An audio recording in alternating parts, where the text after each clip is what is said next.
1969 சுற்றி பார்த்தா கடல் மட்டும்தான் இருக்குது. நடுவில் ஒரு ஷிப் இருக்குது. அந்த ஷிப்பில் இருக்காரு க்ரூக்ஸ் அப்படிங்கிறவர். கர்டிஸ் க்ரூக் அப்படிங்கிறது அவருடைய பெயர். இந்த கர்டிஸை பார்க்க 3 பேர் வராங்க. அந்த 3 பேரும் டிப்டாப்பாக உடை போட்டிருக்காங்க. ஜேம்ஸ் பாண்ட் படத்தில் வர்ற மாதிரி கருப்பு கலர் கூலிங் கிளாஸ் எல்லாமே போட்டிருக்காங்க. கர்டிஸ் க்ரூக்குக்கு எதுவுமே புரியலை. இந்த 3 பேரும் கர்டிஸை பார்த்து பேசணும் அப்படின்னு சொல்லி ரொம்ப நேரமாக வெயிட் பண்ணிகிட்டே இருக்காங்க. ஸோ கர்டிஸ் க்ரூக்கு ஒரு நேரத்தில் வாங்க அப்படின்னு சொல்லி உள்ளக்க அந்த 3 பேரையும் அழைக்கிறார். அப்படி வந்த பிறகு 3ல் ஒரு நபர் பேச தொடங்குறார். நாங்கள் சிஐஏலேருந்து வரோம். உங்கள் நிறுவனமான குளோபல் மெரைன் அப்படிங்கிற இந்த நிறுவனம் வழியாக எங்களுக்கு ஒரு விஷயம் ஆக வேண்டியதாக இருக்குது. இதுக்கு நீங்கள் சம்மதம் தெரிவிப்பீர்கள் அப்படின்னு சொல்கிற ஒரு நம்பிக்கையுடன் அந்த பேச்சுவார்த்தை அப்படியே நீண்டு செல்கிறது. இதுக்கு நீங்கள் சம்மதம் தெரிவிப்பீர்களா அப்படின்னு சொல்லி அவங்க கேள்வி கேட்கல. இதுக்கு நீங்கள் சம்மதம் தெரிவிப்பீர்கள் அப்படின்னு சொல்லி ஃபுல் ஸ்டாப் வச்சுட்டாங்க. ஸோ சிஏஏ செஞ்ச மிக முக்கியமான ஒரு ஆப்ரேஷன், அதுவும் 1974. 1968 பிளான் போட்டு 74 செய்கிறாங்க. 6 வருஷம் ஒரு ப்ராஜெக்ட்டுக்காக. நிறைய பேர்கிட்ட கேட்டோம் அடுத்த காணொலி என்ன வேணும் அப்படின்னு சொல்லி. அந்த ஓட்டெடுப்பில் வந்தது தான் சிஏ பார்ட் 3. அன்பு தமிழஞ்சங்களுக்கு தமிழ் பொக்கிஷத்தின் வணக்கங்கள்.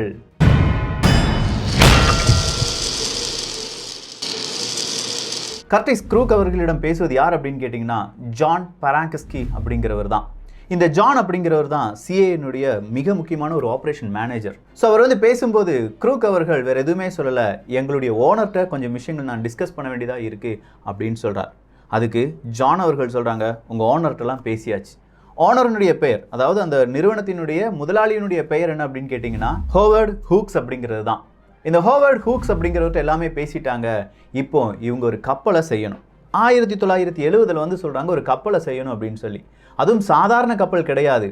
கிட்டத்தட்ட 15 லட்சம் கிலோகிராம் கடலுக்கடியில் இருக்கக்கூடிய ஒரு பொருளை எடுப்பதற்கான ஒரு கப்பல். எவ்வளவு ஆழத்தில் இருக்குது அப்படின்னு கேட்டிங்கன்னா சுமார் 16,000 அடி ஆழத்தில் இருக்கிறது.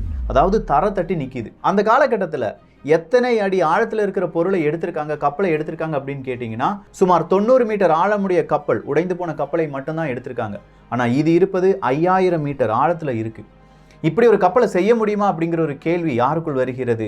இந்த க்ரூக்ஸுக்கு வருது. ஆனால் வேறு வழி இல்லை. முதலாளியும் ஓகே சொல்லிட்டாரு, சிஏஏ வேற கேட்டுட்டு இருக்காங்க, கப்பலை செய்யலாம் அப்படிங்கிற மும்முரமான ஒரு நடவடிக்கைக்கு இறங்குகிறார் க்ரூக்ஸ். எதுக்காக இந்த கப்பல்? இந்த கேள்விக்கான பதில் 1968க்கு நம்ம போக வேண்டியதாக இருக்குது. தமிழ் பொக்கிஷத்தில் கியூபா மிசைல் கிரைசிஸ் அப்படிங்கிற ஒரு காணொலி நம்ம பார்த்தோம். அது மொசாட் சீரீஸில் ஒரு காணொலியாக வந்திருந்து. தமிழ் பொக்கிஷத்தில் பார்க்குற எந்த காணொலியும் என்றைக்குமே வேஸ்ட் ஆகாது. இதே மாதிரி ரெஃபரன்ஸ் எடுக்கிறதுக்கு நிறைய காணொலிகள் நம்ம பதிவேற்றம் செஞ்சுருக்கோம். அந்த கியூபன் மிசைல் கிரைசிஸ் அப்படிங்கிற அந்த காணொலியை நீங்கள் பார்த்தீங்கன்னா வேர்ல்டு வார் அதை விட மிக முக்கியமான ஒரு பிரச்சனையாக பார்க்கப்பட்டது கியூபன் மிசைல் கிரைசிஸ் அப்படிங்கிறது. ஏன்னா எப்போ வேணாலும் ஒரு போர் வரலாம், ஒரு அணு ஆயுத போர் வரலாம் அப்படிங்கிறத துல்லியமாக காண்பித்தது தான் கியூபா மிசைல் கிரைசிஸ் அப்படிங்கிற அந்த பிரச்சனை. ஸோ இந்த கியூபா மிசைல் கிரைசிஸ் நடந்துட்டு இருக்கும்போது சோவியத் யூனியன் ரஷ்யாவும் அமெரிக்காவும் மாற்றி என்ன செஞ்சுக்கிறாங்க, ரொம்ப பெரிய அளவில் அணு ஆயுதத்தை வாங்கி குவிக்கிறாங்க, உற்பத்தி பண்ணி குவிக்கிறாங்க. அப்படி உற்பத்தி பண்ணுற இந்த அணு ஆயுதத்தெல்லாம் பல இடங்களில் வைப்பதற்கு, அதாவது அமெரிக்கா கிட்ட வைப்பதற்கு இல்லாட்டி கடலுக்கடியில் வைப்பதற்கு 2 நாடுகளும் என்ன செஞ்சுருக்காங்க, போட்டி போட்டு வச்சுக்கிட்டே இருக்காங்க. அப்படி ஒரு கப்பலில் K-129 அப்படிங்கிற நீர்மூழ்கி கப்பலில் 3 பலிஸ்டிக்ஸ் அணு ஆயுத ஏவுகணை அப்படிங்கிறது ஏற்றப்படுகிறது. இந்த அணு ஆயுதங்களுடன் K-129 அப்படிங்கிற இந்த நீர்மூழ்கி கப்பல் அதனுடைய பயணத்தை தொடங்கி கொஞ்சம் நாட்கள்லேயே அது எங்கே போச்சு அப்படின்னு யாருக்குமே தெரியல.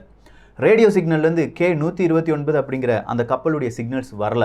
ஸோ K-129 மூழ்கி இருக்கலாமோ அப்படின்னு சொல்லி சோவியத் யூனியன் ரஷ்யா என்ன செய்கிறாங்க, பசிபிக் ஓஷியன் ரீஜனில் ரொம்ப பெரிய அளவில் தேடுதல் வேட்டையில் ஈடுபடுறாங்க. இது முங்கினது எப்போது அப்படின்னு கேட்டிங்கன்னா February 1968. 3 மாதம் கடுமையாக தேடி பார்க்குறாங்க சோவியத் யூனியன் ரஷ்யா. ஆனால் அவங்களால கண்டுபிடிக்க முடியலை. ஸோ Februaryயில் தொலைந்து போன கப்பலை February, March, April, May வரை தேடிட்டு சோவியத் யூனியன் ரஷ்யா என்ன சொல்லிட்டாங்க, K-129 அப்படிங்கிற கப்பல் எங்கள் டேட்டா பேஸ்லேயே இல்லைன்னு சொல்லிட்டாங்க. அமெரிக்காவுக்கு ஏதோ விதமான ஒரு டவுட், எப்படி இவ்வளோ நாள் ஒரு கப்பல் இருந்துச்சு, ஏன்னா இந்த கப்பல் ரோந்துக்கு நடவடிக்கையில் ஈடுபடக்கூடிய கப்பல், இது அமெரிக்காவும் கொஞ்சம் நோட் பண்ணி வச்சுருக்காங்க, அந்த கப்பலை காணலை அப்படின்னு சொன்ன உடனே இவங்க என்ன செய்கிறாங்க, அவங்க கிட்ட இருக்கிற அதிநவீன டெக்னாலஜிலாம் வச்சு இப்படி ஒரு கப்பல் எங்கேயாவது இருக்கா அப்படிங்கிறத கண்டுபிடிக்கிறாங்க. அப்படி ஜூலை மாதம், அதாவது அவங்க தேடுதலை நிப்பாட்டின அடுத்த 1-2 மாதங்களிலேயே அமெரிக்காவினுடைய ஒரு கப்பல் ஒரு சிக்னலை அமெரிக்கர்களுக்கு அனுப்புது. அந்த கப்பலின் பெயர், அதாவது அமெரிக்காவினுடைய கப்பலின் பெயர் USS ஹாலிபர்ட் அப்படிங்கிறது தான். ஸோ USS ஹாலிபர்ட் அப்படிங்கிற இந்த கப்பல் அனுப்புகிற மெசேஜ் என்னன்னா, கிட்டத்தட்ட 16,000 அடி ஆழத்தில் ஒரு கப்பல் இருக்குப்பா, அது ஒரு நீர்மூழ்கி கப்பலாக இருப்பதற்கான வாய்ப்புகள் இருக்குது, சொல்லப்போனால் அது K-129 இருக்கும் அப்படின்னு சொல்கிற ஒரு மெசேஜ். இதை பார்த்த உடனே பிரசிடென்ட் நிக்சன் அவர்களுக்கு ரொம்ப பெரிய ஒரு ஆசை. கிடைக்காத புதையல் கிடைச்சிருச்சு, இந்த கப்பலை மட்டும் எடுத்துட்டா போதும், இந்த பனிப்போரில் நம்மளை அடிச்சுக்கிட ஆளே கிடையாது, சோவியத் யூனியன் ரஷ்யாவை சீக்கிரமாக நம்ம என்ன செஞ்சிடலாம், அடிமைப்படுத்தி விடலாம் அப்படிங்கிற ஒரு எண்ணம் நிக்சன் அவர்களுக்கு வருது. இந்த எண்ணம் வந்தது மட்டும் கிடையாது, நிறைய பேரை கூப்பிட்டு இப்படி ஒரு கப்பலை வெளியில் எடுக்க முடியுமா அப்படின்னு சொல்லி கேட்குறாங்க. எல்லாரும் சொன்ன பதில் முடியவே முடியாது. அதுவும் 16,000 அடி ஆழத்தில் இருக்கு. அந்த கப்பலினுடைய எடை எவ்வளவு இருக்கும் அப்படின்னு கேட்டால் சுமார் 14 லட்சம் கிலோகிராமா இருக்கும். அதை எப்படி தூக்க முடியும்? அந்த ப்ரெஷர்லாம் தாங்குற அளவுக்கு நம்மகிட்ட டெக்னாலஜிலாம் இல்லையே அப்படின்னு சொல்லி எல்லாருமே என்ன செய்கிறாங்க, அவங்களுடைய கையை அப்படியே தூக்குகிறார்கள். ஆனால் சிஐஏ மட்டும் சொல்கிறாங்க, ஒருவேளை நம்மளால் முடியும், இதுக்கான சாத்தியக்கூறுகள், இதில் நம்ம ஜெயிப்பதற்கான சாத்தியக்கூறுகள் 10% இருக்குது அப்படின்னு சொல்லி வராங்க. இந்த யூஎஸ்எஸ் ஹெய்ல்பர்ட் அப்படிங்கிற அந்த கப்பல் அவங்களுக்கு மெசேஜ் மட்டும் அனுப்பலை, கிட்டத்தட்ட 20,000 புகைப்படங்களை அனுப்புது. யாருக்கு? சிஐஏ, அமெரிக்காவினுடைய பிரசிடென்ட் நிக்சன் அவர்களுக்கு எல்லாத்துக்குமே புகைப்படத்தையும் எடுத்து அனுப்புது. இந்த புகைப்படத்தெல்லாம் பார்த்த பிறகு சிஐஏக்கு ரகசியமாக நிக்சன் அவர்கள் ஒரு ப்ராஜெக்டை கொடுக்குறாங்க. அந்த ப்ராஜெக்டினுடைய பெயர் தான் ப்ராஜெக்ட் அசோரியன் அப்படின்னு சொல்லி.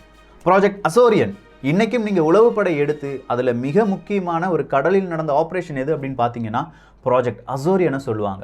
இந்த ப்ராஜெக்ட் அசோரியனை கொஞ்ச நாள் எல்லாருமே ஜெனிஃபர் அப்படின்னு சொல்லி அழைத்து வந்தார்கள். சிஐஏ இதை எந்த கோட்வேர்டில் அழைப்பார்கள் அப்படின்னு கேட்டிங்கன்னா போட் ப்ராஜெக்ட் அப்படின்னு சொல்லி அழைப்பாங்க. சிஐஏக்கு இந்த ஒரு ரகசிய உத்தரவு வந்துருச்சு நிக்சன் அவர்களிடம் இருந்து. சிஐஏ திங்க் டேங்க் அப்படிங்கிற ஒரு கோட்வேர்டில் ஒரு குழுவை, ஒரு அமைப்பை ஏற்படுத்துகிறார்கள்.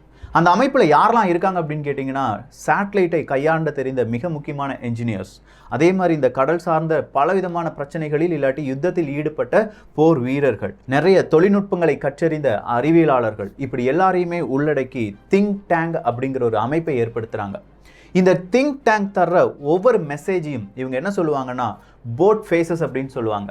ஸோ ஒவ்வொரு போட் ஃபேஸஸ், அதாவது அவங்க அந்த போட்டினுடைய கொஞ்சம் கொஞ்சமான இன்ஃபர்மேஷனை கிடைக்கும்போது, அனைத்து விதமான இன்ஃபர்மேஷனையும் ஒரு சேர சேர்க்கும்போது அவங்களுக்கு இந்த K-129 அப்படிங்கிற அந்த நீர்மூழ்கி கப்பல் எங்கே இருக்குது அப்படிங்கிறதெல்லாம் கண்டுபிடிச்சிட்டாங்க. சேட்டலைட்டினுடைய உதவியுடன், தொழில்நுட்பத்தினுடைய உதவியுடன், அவங்களுடைய அந்த புகைப்படத்தின் உதவியுடன் கண்டுபிடிச்சிட்டாங்க.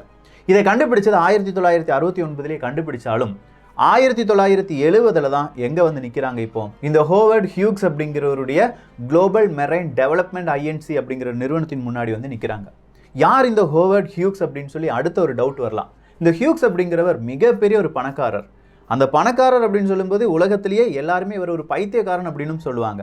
ஏன்னா பல வருஷமாக போராடி இந்த உலகத்திலே பெரிய ஏரோப்ளைன் என்கிட்ட தான் இருக்கணும் அப்படின்னு சொல்லி உருவாக்குன அந்த ஏரோப்ளைன் ஒரே ஒரு நாள் தான் பறந்துச்சு, அது கழிஞ்சு பறக்கவே இல்லை. அவ்வளோ பெரிய ஏரோப்ளைன் எப்படி பறக்க வைக்க முடியும்? இப்படிப்பட்ட சாதனை எல்லாமே இந்த ஹியூக்ஸை தான் சாரும்.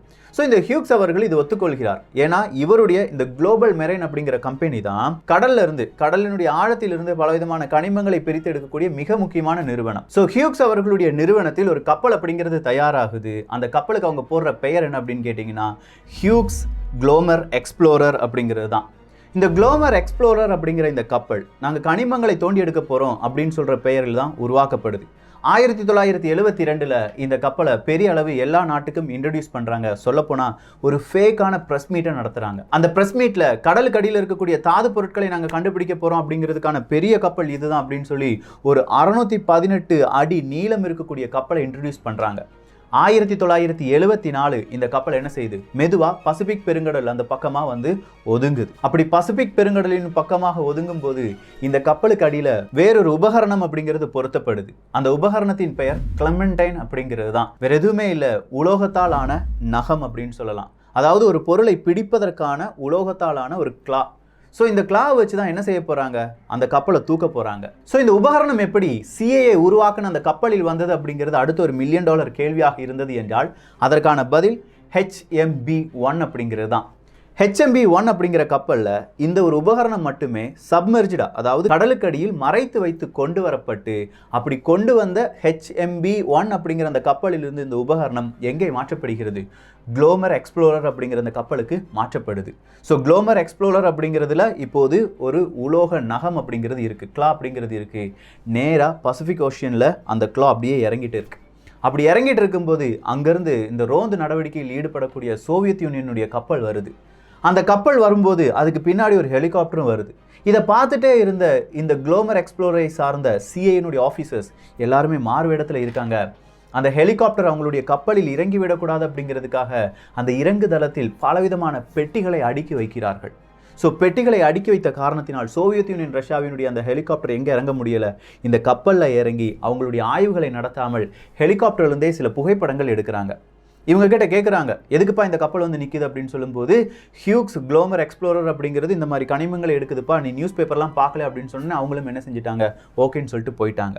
இப்போ கொஞ்சம் கொஞ்சமாக இந்த கிளெமெண்டைன் அப்படிங்கிற அந்த கிளா உள்ளக்க போய் அந்த சப்மரைனை பிடிச்சு தூக்க ஆரம்பிக்குது. கிட்டத்தட்ட 200க்கும் அதிகமான உலோகங்கள், அதனுடைய டார்க் ரூம், இது எல்லாத்தையுமே கொஞ்சம் கொஞ்சமாக வெளியில் எடுக்கிறாங்க. வார கணக்கில் இருந்து, அதாவது 1974 பல வாரங்கள் நின்று உலோகங்கள் K-129 எஞ்சிய பாகங்கள் இது எல்லாத்தையுமே வெளியில் எடுக்கிறாங்க. அப்படி வெளியில் எடுக்கும்போது இன்னொரு ரஷ்யாவினுடைய ரோந்து கப்பலும் வருது. அதுக்கும் இவங்க என்ன சொல்கிறாங்க, தப்பான இன்ஃபர்மேஷனை கொடுத்து அந்த கப்பலையும் அனுப்பி விட்டுறாங்க. கிட்டத்தட்ட 20 வருஷத்துக்கு பிறகு, நல்லா கவனிச்சுக்கோங்க, 1974 இந்த கப்பலை வெளியில் எடுக்கிறாங்க. 1994 சோவியத் யூனியன் ரஷ்யாவுக்கு இவங்க ஒரு மெசேஜ் அனுப்புகிறாங்க. யார்? அமெரிக்கா. அந்த மெசேஜில் அந்த நீர்மூழ்கி கப்பலில் இருந்த பல நபர்களுடைய உடல்கள் மீட்கப்பட்டதாகவும் அந்த உடலுக்கு இவங்க இறுதி அஞ்சலி செலுத்தியதாகவும் அந்த வீடியோ ஃபுட்டேஜ் காண்பிக்கிறது. அன்னைக்கு தான் ரஷ்யாவுக்கு தெரியுது, K-129 கப்பலை அமெரிக்கா எடுத்துட்டாங்க. அதன் வழியாகத்தான் பல சோனார் கருவிகளுடைய அந்த பயன்பாடை அமெரிக்கா படித்து கொண்டது. அப்படி அந்த சோனார் கருவிகள் உதவியுடன், இல்லாட்டி ரஷ்யா எப்படி இந்த மாதிரி அணு ஆயுதங்களை தயாரிக்கிறது அப்படின்னு சொல்லி அந்த அணு ஆயுதத்தை சோதித்து ரஷ்யாவுக்கு எதிரான பலவிதமான நடவடிக்கைகளில் அமெரிக்காவால் ஈடுபட முடிந்தது. ஸோ நிக்சன் அவர்கள் இதுக்காக செலவிட்ட தொகை எவ்வளவு தெரியுமா? இன்றைய கணக்குப்படி பார்க்க போனால் 20,000 கோடி ரூபாய். ஆனால் 20,000 கோடி ரூபாய்க்கு அப்படி ஒரு உடைந்த கப்பலை எடுத்து அந்த உடைந்த கப்பலில் இருக்க பல சீக்ரெட்டை படித்து அமெரிக்கர்கள் சோவியத் யூனியன் ரஷ்யாவுக்கு எதிராக ஈடுபட்டார்கள். அதற்கு மிக முக்கிய காரணமாக இருந்தது CIA அப்படிங்கிற உளவு அமைப்பு. இந்த பகுதியிலேயே இவ்வளோ நடந்திருக்குன்னா வரப்போகிற நாட்களில் CIA ஆப்ரேஷன்ஸ் எப்படி இருக்க போகுது? உங்களுக்கு பிடிச்சிருந்துச்சுன்னா நல்லா இருக்கு, பிடிக்கலனா நல்லா இல்லை, லைக் டிஸ்லைக் பண்ணிடுங்க, சப்ஸ்கிரைப் பண்ண மறந்துடாதீங்க. எல்லோரும் தமிழ் பட்சத்தில் இணைந்திருங்கள். நல்லதை பகிர்ந்து நல்ல சமுதாயத்தை உருவாக்குவோம். நன்றி, வணக்கம்.